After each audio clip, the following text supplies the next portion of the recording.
Praise the lord. ప్రభునందు ప్రియులారా బాగున్నారు. ప్రభు అంటున్నాడు, నమ్మకమైన వారికి దీవెనలు మెండు. నమ్మకంగా ఉంటే దేవుని దగ్గర వారు తప్పకుండా దీవించబడతారు. తప్పకుండా దీవించబడతారు. ఈ రోజున చాలామంది నమ్మకస్తులుగా లేరు. సహనంగా లేరు. త్వరగా రాగానే ఏదో అద్భుతాలు జరిగిపోవాలి, ఏదో ఆశ్చర్యాలు జరిగిపోవాలని చూస్తారు. కానీ నువ్వు నమ్మకంగా ఉంటే దేవుడు నిన్ను అంచెలంచెలుగా హెచ్చిస్తాడు. నువ్వు నమ్మకంగా ఉంటే దేవుడు నిన్ను మర్చిపోయే దేవుడు కాదు. యోసేపు నమ్మకంగా ఉన్నాడు.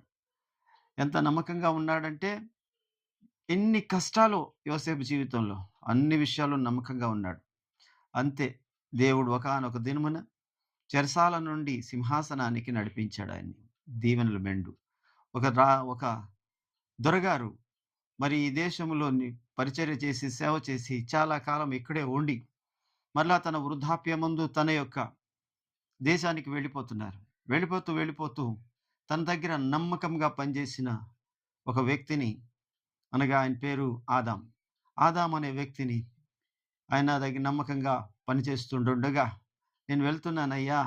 ఇక ఈ సామానంతా అయితే నేను తీసుకెళ్ళలేను నా దేశానికి. ఇక్కడే ఎవరికో ఒకళ్ళకి పంచేద్దాం" అని అన్నాడు.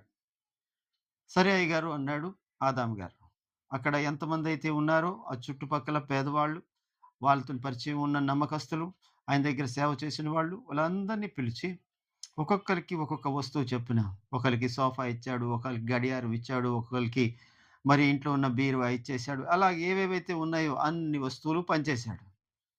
రంగయ్య లేక ఆదాము అనుకుంటున్నాడు, నాకు కూడా అయ్యగారు మంచి వస్తువు ఏదో ఇస్తారని అనుకుంటున్నాడు. అన్నీ అయిపోయినాయి. ఇక కారెక్కి బయలుదేరుతున్నాడు. ఆదాంకి ఏమీ ఇవ్వలేదు. చూస్తున్నాడు, ఏంటి నాకేమీ ఇవ్వలేదు అని.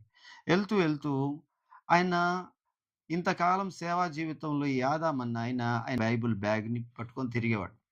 ఆ బైబిల్ బ్యాగ్‌ని తీసి ఆదాం చేతిలో పెట్టేశాడు. "ఇది నీకే" అని. "ఇది నేనేం చేసుకుంటాను? అందరికి అన్ని మంచి వస్తువులు ఇచ్చి నాకు బైబిల్ బ్యాగ్ ఇచ్చారేంటి ఈయన" అని కాస్త బాధపడ్డాడు. తీసుకెళ్ళి ఇంట్లో పెట్టేశాడు. ఆ రోజు నుంచి జీతాలు లేవు గదా! క్రమక్రమంగా పేదరికం పెరగడం మొదలుపెట్టింది. కష్టాలొచ్చాయి. బాగా కృంగిపోయిన సమయాల్లోని అయ్యగారు బైబిల్ తీసి చదువుదాం అనుకున్నాడు. బైబిల్ తీశాడు. అంతే. ఆ బైబిల్ నిండా కావాల్సినంత ధనాన్ని ఉంచి ఎళ్ళాడు. ఆ ఆ దైవ సేవకుడు. నమ్మకమైన వారికి దీవెనలు మెండు. Praise the lord. వందనాలు.